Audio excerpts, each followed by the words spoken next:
Good morning, guys, and welcome back to another beautiful morning here in Pittsburgh. We haven't had a mandatory weather report in a little while, but this whole summer has been amazing for Pittsburgh. It usually rains a lot here. It hasn't really been raining at all. It's been sunny, but we are finally going to deal with this whole overfilled engine oil in the M5 issue.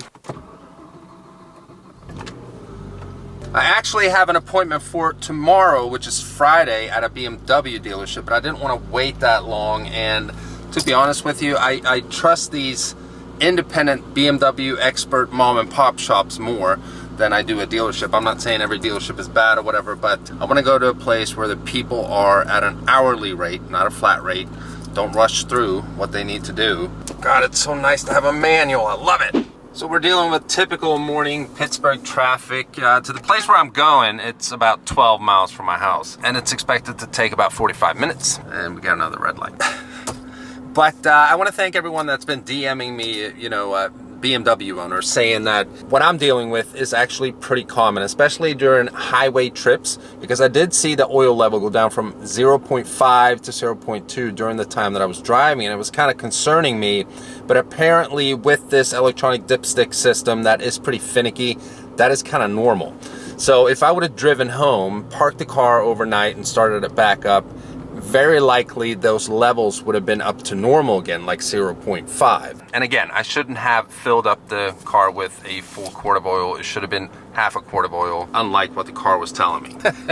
So I don't want to sit and repeat myself, but again, what I think they're going to do is either drain the car of half a quart of oil, or they're going to do like an oil change. I mean, we're just sitting here in extremely boring traffic, so I'll get back to you guys once we're there. All right, so hopefully you guys can hear me. It's a lot of traffic here, but we're at Woodworks LLC, BMW and Mini Specialist. So I've just pulled the car in.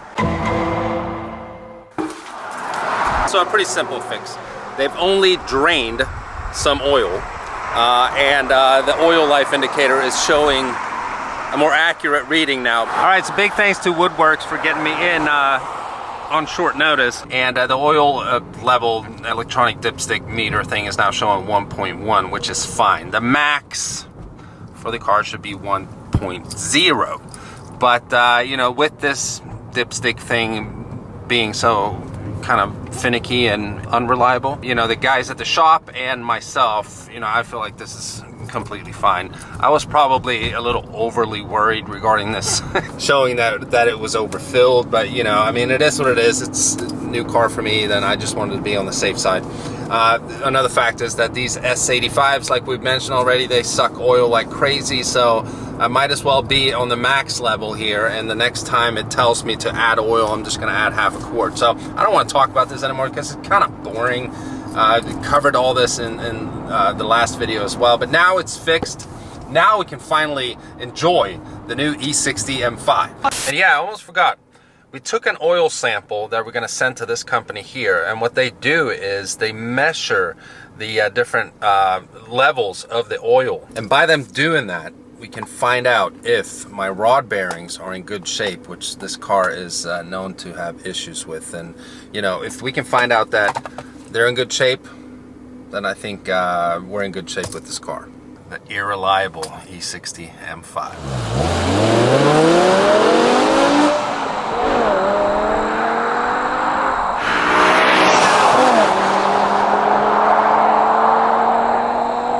Yeah, sounds good, but needs an exhaust. All right, so we are back in good old Moon Township, and I'm looking for one of my BMW friends here, meet up with real quick. He hasn't seen my car, but you guys have seen him and his car many times. So we got, there it is, spotted him. We got Mike's beautiful M3 CS. What's going on, brother? What's up, man? Look at this, finally an M owner. Yeah, I guess finally. It's the quietest V10 ever, though. Well, because of the exhaust. Yeah, well, it still needs to sound better, man. But typical fashion, we will get an exhaust here. Clean. Yeah, I mean, so it's dirty now, and I'm gonna clean it for Cars and Coffee on Saturday. Blackout tinting is gonna do paint protection on it, so I don't want to wash it because you see how nice the paint is. Yeah. They did a buff out and a paint correction and stuff before I bought it. So, what do you think, dude? Love I'm trying to it. impress you here, Mike. Love it. You understand why it's the ultimate driving machine. Right. Now, I love the car. It's absolutely amazing, but you can tell that it is a little older car. I mean, it's 507 horsepower. It's not like, oh my God, fast, but it's fast. No. Your car would absolutely kill this thing. But you also have a manual, which is fun. Yeah, it's awesome. Come on, Brian.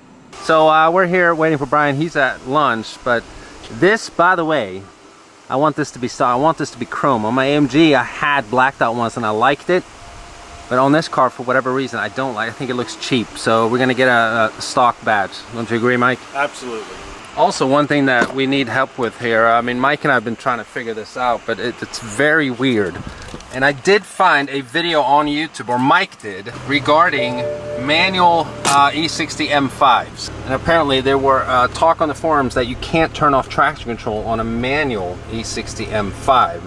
I think on the SMG ones, there's like a button right here, but on the manuals, you don't get that. And then I found a video where, you know, I mean, you put it in M mode, for instance, and then all you need to do is click the iDrive button once, and then you go into M drive apparently, and then you go to DSC, and there's supposed to be an off here. That's what it was in the video that the guy was showing on his manual E60 M5, but mine does not have an off button. So I don't know how to turn off traction control on this car. So for anyone that does know, please let me know. Send me a DM on Instagram or something like that. And let me know if you have a solution to this, because I don't know why it wouldn't work on my car when I saw a video of a guy that had a manual one and it worked on his, but I don't have the off option. So any help would be appreciated. Brian, What's up? finally you made it. What's up, dude? You love it? I do love it. It's a bit quiet though. It needs an exhaust, It's but very quiet. I was shocked how quiet it was. yeah, it's very It quiet. doesn't have a valve for the exhaust. No. No. This car It has old man exhaust, so executive exhaust, very quiet. Sneak into business meeting. Boring. So yeah, now here we are, 3M owners. I didn't know you were even thinking about getting that BMW. I know, surprise, surprise. Surprise, Where's your car? What do you think it is? At Doesn't home? leave the garage. Oh God. Oh, garage. What's coming out I tonight? know, what the hell, Brian. For the Where? exhaust install. All right, yeah, Brian's installing a new exhaust on his M4. What'd you get? AFE. The Sweet. carbon tips. They, With the carbon tips. Carbon tips. So that's like a catback then? Turbo back. Turbo back, okay. All right, so we visited Brian real quick, had a little M meeting there, and check this out. Now it's showing 1.0 on the oil meter here, so it goes up and down. By the way, side note, Mike's M3 CS is the best sounding M3 I've ever heard, like with the stock exhaust. They have a different tune to them. It actually sounds good. It's not AMG good, but still good.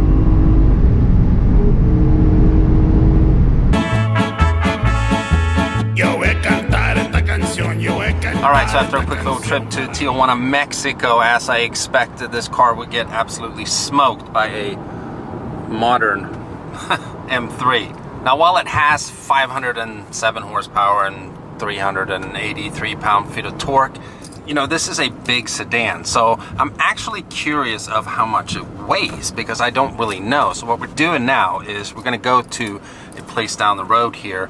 I actually weighed the C63 when I had that with me in it, and that was 4,200 pounds.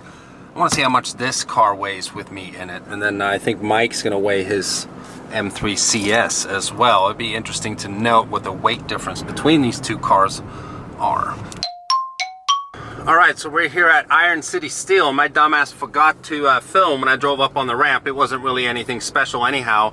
But I just weighed the car, so we're going to go in and check and see how much it weighs. And Mike's just pulling up his car. And by the way, I weighed it without me in the car. I jumped out. So we'll get the actual car weight with half a tank of gas. Alright, Mike, so we got the results here. Yours is 3680 for the M3 CS. Without my fat ass. Yeah, without your fat ass. And without my fat ass in the M5, 4,060 with half tank of gas. I hope you guys can see that on the... I have a full tank. You have a full tank? Yeah, because I was getting ready for the rally. Oh, right, right. Okay, so it should be, what, 3640 or something like that? Probably. Yeah. I had like 10 pounds of shit or something. So probably around 3640, 3650. Okay. So, quick trip to Tijuana, Mexico. Or the M3 CS beat my ass, or my car's ass. Manual DSG, 400 pounds-ish heavier. As expected, your car just... Tomorrow's rally day. Yeah, have fun on the rally, dude. So no cars and coffee for you then? No cars and coffee. All right. Okay, I'll see you next time then. All right. Everyone go follow Mike on Instagram. And Pissootie.